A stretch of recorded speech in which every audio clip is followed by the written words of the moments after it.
Assalamualaikum warahmatullahi wabarakatuh.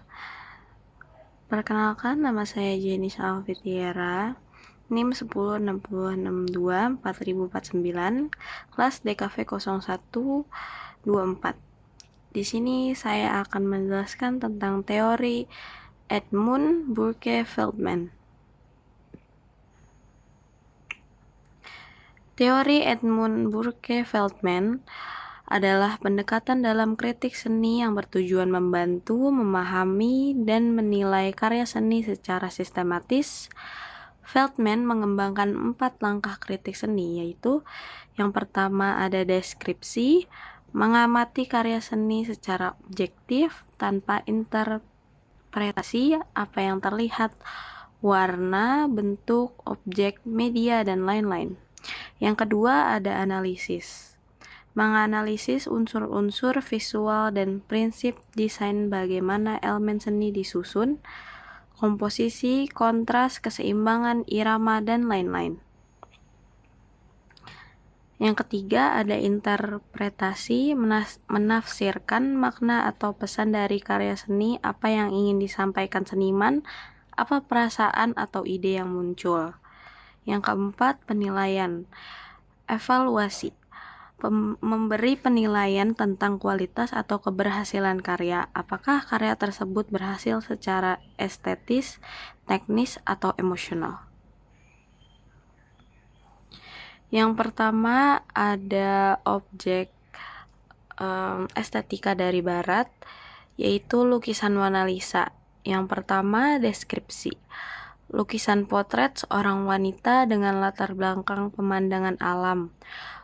Wanita tersebut duduk dengan terlipat mengenakan pakaian gelap dan tanpa perhiasan mencolok.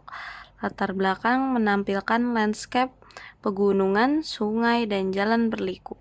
Ekspresi wajahnya tenang dengan senyuman samar yang terkenal. Yang kedua, analisis. Komposisi seimbang, tokoh berada di tengah dengan posisi tangan dan wajah yang simetris. Pencahayaan kabut halus menciptakan gradasi lembut antara cahaya dan bayangan.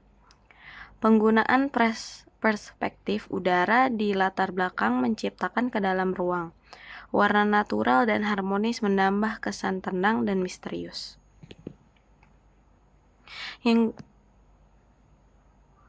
Yang ketiga ada interpretasi. Lukisan menggambarkan ketenangan, keanggunan, dan mungkin introspeksi. Senyuman Mona Lisa menimbulkan rasa penasaran dan berbagai interpretasi, apakah ia bahagia, menyembunyikan sesuatu, atau hanya pasrah. Bisa diartikan sebagai simbol kecantikan ideal pada masa Renaissance atau perwujudan humanisme, fokus pada ekspresi dan individualitas manusia.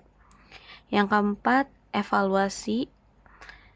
Mona Lisa dianggap sangat berhasil sebagai karya seni, inovatif dalam teknik, kuat dalam ekspresi emosional, dan kaya dalam makna simbolis. Karya ini menjadi ikon seni dunia dan menunjukkan kejeniusan Leonardo da Vinci dalam memadukan seni, sains, dan psikologi. Nilai estetikanya tinggi karena kekuatan komposisi teknik serta daya tarik abadi. Yang kedua ada objek estetika dari timur, yaitu patung Buddha tidur. Yang pertama deskripsi, objek patung Buddha dalam posisi tidur berbaring miring. Ukuran sangat besar, panjang sekitar 46 meter, tinggi 15 meter. Material berlapis emas dengan telapak kaki bertatahkan mutiara menggambarkan 108 tanda keberuntungan. Ekspresi wajah tenang, damai, tersenyum halus. Lokasi di dalam kuil Wat Po, Bangkok, Thailand.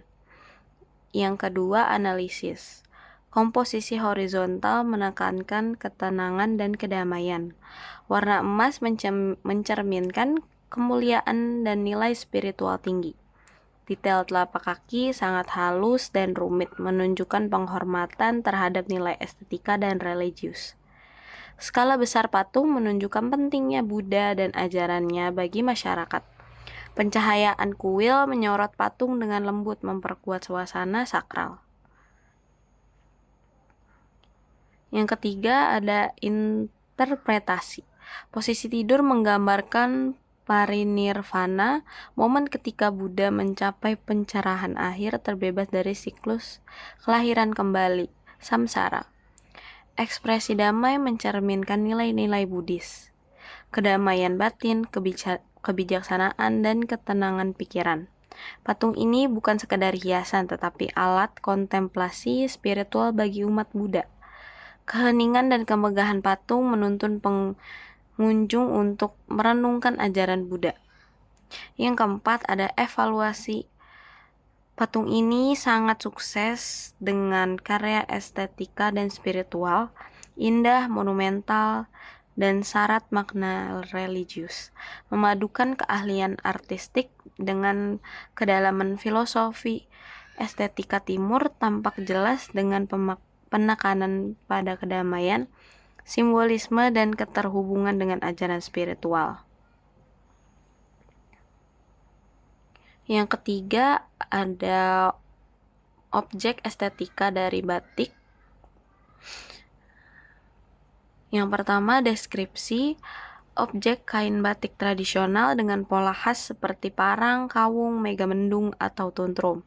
Media kain, biasanya katun atau sutra, malam, lilin, dan pewarnaan alami atau sintetis. Teknik tulis manual dengan canting, cap stempel, atau kombinasi.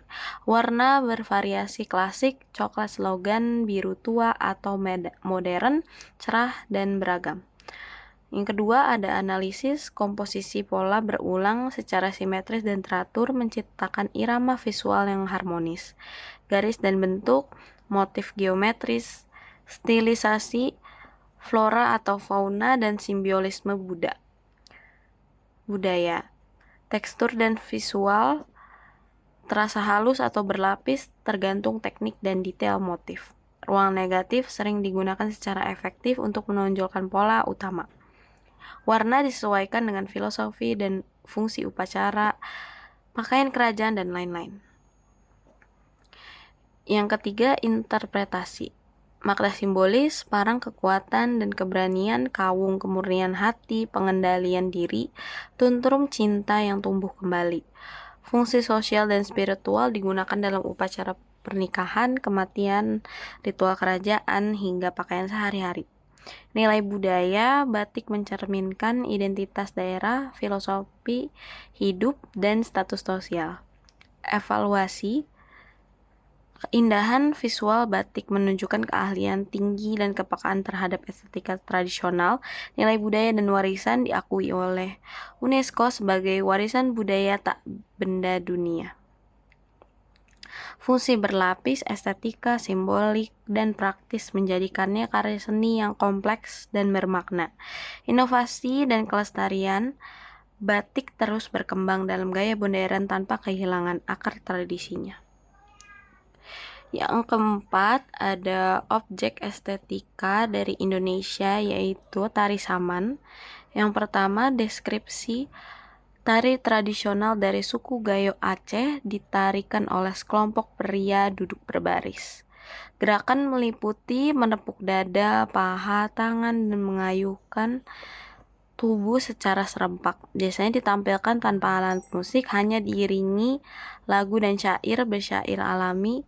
Penari mengenakan pakaian adat berwarna cerah dengan motif khas Aceh. Ditampilkan pada acara adat, perayaan agama, atau penjemputan tamu. Yang kedua ada analisis. Komposisi visual, penari membentuk garis lurus rapi, menciptakan pola gerak ritmis dan harmonis. Unsur ritme dan irama, gerakan cepat, teratur, dan sinkron menunjukkan nilai kedisiplinan dan kebersamaan. Warna kostum cerah dan kontras menambah daya tarik visual. Elemen suara, lagu yang dinyanyikan sendiri oleh penari berpadu dengan tepukan dan hentakan menciptakan irama dinamis. Kesatuan gerak seluruh penari bergerak bersama menekankan estetika kolektif dan keselarasan. Yang ketiga, ada interpretasi melambangkan kekompakan, persatuan, kerjasama, dan semangat religius. Syair-syair Islami menandakan hubungan antara budaya lokal dan ajaran agama. Penampilan serentak tanpa kesalahan mencerminkan semangat komunitas dan kedisiplinan masyarakat Aceh. Gerakan dinamis namun terstruktur menggambarkan kekuatan dalam kebersamaan.